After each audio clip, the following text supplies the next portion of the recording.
नहमदुहु व नसल्ली व नसल्लिम अला रसूलिल करीम अम्मा बाद फ़अऊज़ु बिल्लाहि मिनश शैतानिर रजीम बिस्मिल्लाहिर रहमानिर रहीम अक़ीमिस सलाता लिज़िक्री। मुअज़्ज़ज़ नाज़रीन व सामईन, अस्सलामु अलैकुम व रहमतुल्लाहि व बरकातुहू। उम्मीद है आप तमाम देखने और सुनने वाले खैर व आफियत से होंगे। आज मैं फिर ट्रेयर ऑफ नॉलेज के एक और प्रोग्राम के साथ रुखसाना आलम आपकी खिदमत में हाजिर है।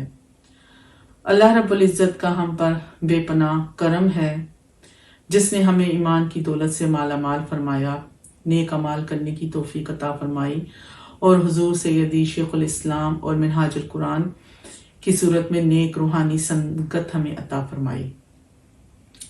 इस निस्बत के फैज़ से हमें दीन इस्लाम की खिदमत की तौफीक भी मिली, जिस पर हम अल्लाह रब्बुल इज़्ज़त का जिस कदर भी शुक्र अदा करें वो कम है। ट्रेयर ऑफ नॉलेज में क़िबला शेखुल इस्लाम की किताबों के तारुफ का जो सिलसिला चल रहा है, ये इसी निस्बत के फैज़ के सबब से है। आपने गुज़िश्ता प्रोग्राम्स पसंद किए, जिस पर मैं, रुखसाना आलम और मेरी पूरी टीम आपकी बेहद शुक्रगुजार है। आज मैं क़िबला शेखुल इस्लाम डॉक्टर मोहम्मद ताहिर कादरी की जिस खूबसूरत किताब, अनमोल किताब का तारुफ पेश करूंगी, वो नमाज से मुतालिक है और उसका उन्वान है अस्सलातु इंदल हनफिया फी दो इस सुन्नतिन नबविया। हजूर अकरम सल्लल्लाहु अलैहि वसल्लम का तरीका नमाज सुन्नत नबवी की रोशनी में। इस किताब में हजूर सैयदी शेखुल इस्लाम ने तरीका फ़िक़्ह हनफी के मुताबिक अदा की जाने वाली नमाज को सुन्नतो तरीका रसूल से साबित करने की कोशिश की है।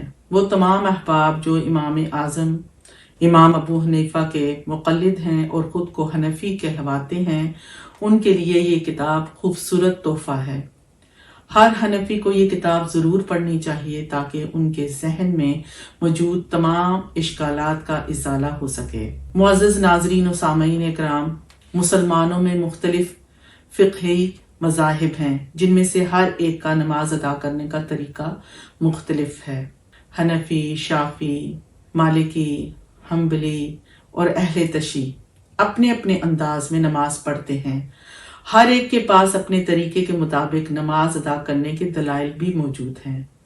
आज हम इख्तिलाफ में जाए बगैर क़िबला शेखुल इस्लाम की इस किताब की रोशनी में दलाइल से साबित करेंगे कि नमाज पढ़ने का हनफी तरीका ऐन सुन्नत नबवी के मुताबिक है और ये कि यही वो तरीका है जिसे हुजूर अकरम सल्लल्लाहु अलैहि वसल्लम ने वक्त विसाल से पहले इख्तियार फरमाया।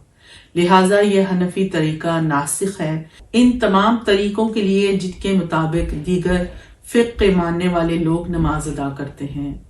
मोहतरम नाजरीन व सामईन, कबल इसके कि मैं इस शानदार किताब का तारुफ पेश करूं, मैं नमाज के हवाले से यह अर्ज करना चाहती हूं कि नमाज इस्लाम का दूसरा बुनियादी रुकन है और सबसे बड़ी और अफजल इबादत है।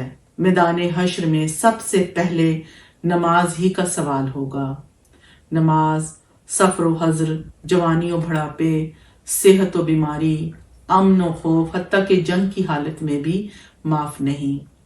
नमाज कुफ्र व इस्लाम के दरमियान हद फासिल और मोमिन व काफिर के दरमियान वजह इम्तियाज है।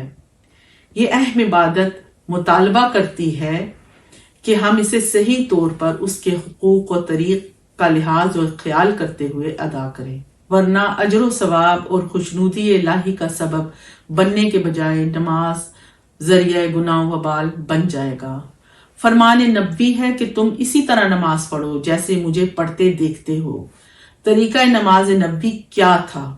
शेखुल इस्लाम की ये किताब इसी का तफसीली जवाब है। हमें नमाज तालीम नबवी के मुताबिक अदा करनी चाहिए और तरीका नमाज नबवी सल्लल्लाहु अलैहि वसल्लम वही है जो कुरान से साबित है। पूरी हयात नबवी कुरान का अमली नमूना है। नमाज नबवी वही है जो हदीस से साबित है, जिसके रावी अव्वल जमाते सहाबा हैं। नमाज नबवी वही है जो हयात सहाबा से साबित है, کیونکہ صحابہ نے اپنی زندگی کو اسوہ رسول پر ڈھالا تھا۔ نماز کے متعلق ان چند ابتدائی تعارفی کلمات کے بعد میں اب شیخ الاسلام کی کتاب کے تعارف کی طرف آتی ہوں۔ 52 صفحات پر مشتمل اس مختصر کتابچے کی پہلی مرتبہ اشاعت 2005 میں ہوئی اور اب تک یہ کئی مرتبہ اشاعت کے مراحل سے گزر چکی ہے۔ اس کتاب میں مختلف عنوانوں اور موضوعات پر مشتمل 4 فصلیں ہیں، جن کے تحت کل 62 احادیث، آثار صحابہ اور اقوال تابعین درج کیے گئے ہیں اور ہر ایک کی مکمل تخریج بھی بیان کر دی گئی ہے، تاکہ اگر کوئی حدیث کا حوالہ اصل کتاب سے دیکھنا چاہتا ہو تو اسے حدیث کو ڈھونڈنے میں آسانی ہو۔ معزز ناظرین و سامعین، شیخ الاسلام کی اس کتاب کی پہلی فصل امامت کروانے اور بلند آواز سے تسمیہ یعنی بسم اللہ الرحمن الرحیم نہ پڑھنے کا بیان میں ہے، اور اس فصل کے تحت 13 احادیث بیان کی گئی ہیں، اور ان احادیث سے یہ ثابت کیا گیا ہے کہ جب امام جماعت کے ساتھ نماز پڑھائے تو وہ تلاوت شروع کرتے وقت نہ اعوذ باللہ اور نہ ہی بسم اللہ اونچی آواز سے پڑھے۔ اس چیز کو بیان کرنا اس لیے اہم ہے کہ ہمارے بعض مسلمان بھائی بہن جن کا دیگر فقہی مذاہب سے تعلق ہے وہ نماز میں بسم اللہ الرحمن الرحیم کو اونچی آواز سے پڑھتے ہیں، جبکہ فقہ حنفی کے پیروکار نماز میں بسم اللہ کو دل میں دھیمی آواز میں پڑھتے ہیں۔ دیکھنا یہ ہے کہ اب یہ عمل کہ تلاوت سے پہلے بسم اللہ اونچی آواز سے نہ پڑھی جائے سنت رسول سے ثابت ہے یا نہیں۔ اسی بات کو شیخ الاسلام نے کتاب کی پہلی فصل میں ثابت کیا ہے۔ میں برکت کے حصول کے لیے صرف 1-2 احادیث کو بیان کر دیتی ہوں تاکہ نفس مسئلہ کو سمجھنے میں آسانی ہو۔ محترم سامعین، حضرت انس بن مالک روایت کرتے ہیں اور یہ حدیث مسلم شریف کی کتاب الصلاۃ میں بیان ہوئی ہے کہ میں نے حضور اکرم صلی اللہ علیہ وآلہ وسلم، حضرت ابوبکر صدیق، حضرت عمر اور حضرت عثمان غنی کی اقتداء میں نماز پڑھی، مگر میں نے ان میں سے کسی کو بسم اللہ الرحمن الرحیم پڑھتے نہ سنا۔ پھر ایک اور حدیث جو حضرت عبداللہ بن مغفل سے مروی ہے، فرماتے ہیں میرے والد نے مجھے نماز میں بسم اللہ الرحمن الرحیم پڑھتے ہوئے سنا تو فرمایا، اے بیٹے یہ بدعت ہے، بدعت سے بچو۔ نیز فرمایا، میں نے صحابہ اکرام کو اس سے زیادہ کسی اور بدعت کو اتنا ناپسند کرتے ہوئے نہیں دیکھا، اور یہ بھی کہا کہ میں نے حضور اکرم صلی اللہ علیہ وآلہ وسلم، حضرت ابو بکر صدیق رضی اللہ تعالیٰ عنہ، حضرت عمر رضی اللہ تعالیٰ عنہ اور حضرت عثمان رضی اللہ تعالیٰ عنہ کے ساتھ نماز پڑھی، لیکن ان میں سے کسی کو یہ بسم اللہ جہرن کہتے ہوئے نہیں سنا، لہٰذا تم بھی بلند آواز سے نہ کہو، اور جب نماز پڑھو تو صرف الحمدللہ رب العالمین سے شروع کرو۔ محترم سامعین، امام ترمذی فرماتے ہیں عبداللہ بن مغفل کی حدیث حسن ہے، اور اکثر صحابہ رسول جن میں سے حضرت ابوبکر صدیق رضی اللہ تعالیٰ عنہ، حضرت عمر رضی اللہ تعالیٰ عنہ، حضرت عثمان رضی اللہ تعالیٰ عنہ، حضرت علی رضی اللہ تعالیٰ عنہ اور ان کے علاوہ صحابہ اکرام شامل ہیں، اور تابعین کا بھی اس پر عمل ہے۔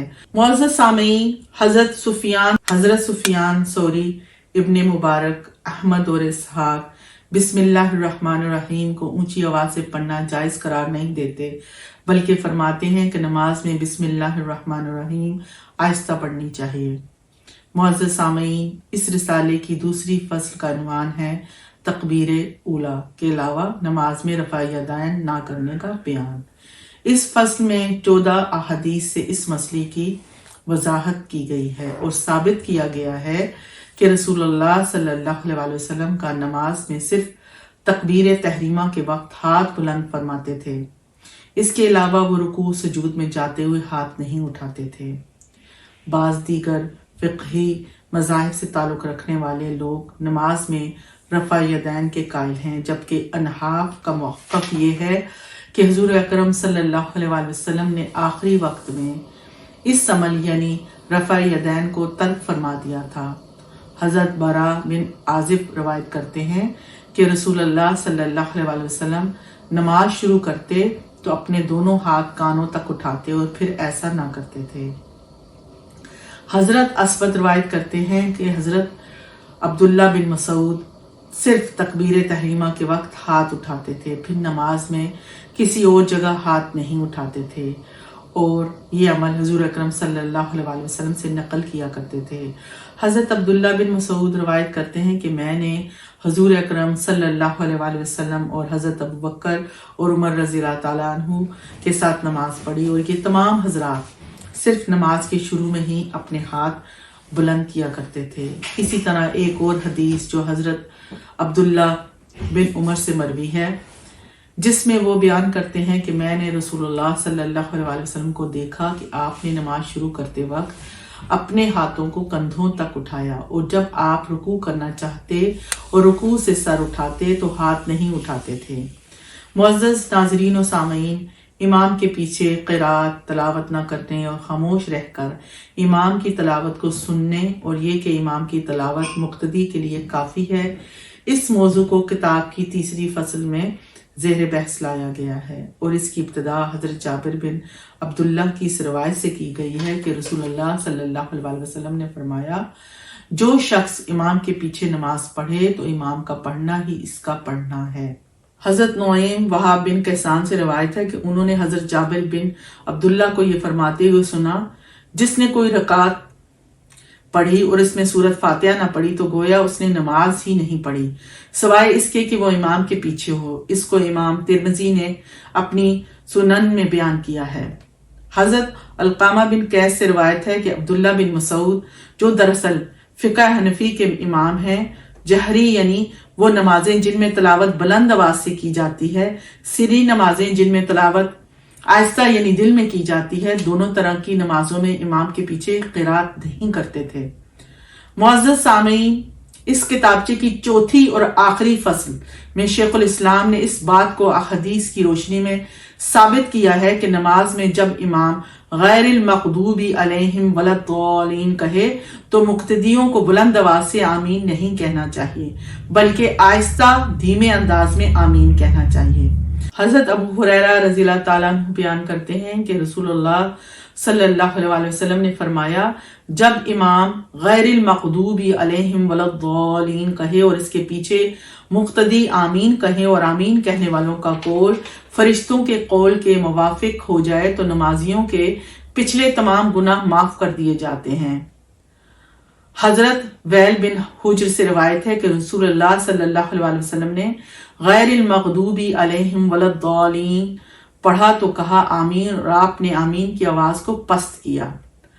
हजरत इब्राहिम नखी रवायत करते हैं कि 5 चीजों में इक़फ़ा किया जाएगा, यानी उन्हें आहिस्ता पढ़ा जाएगा।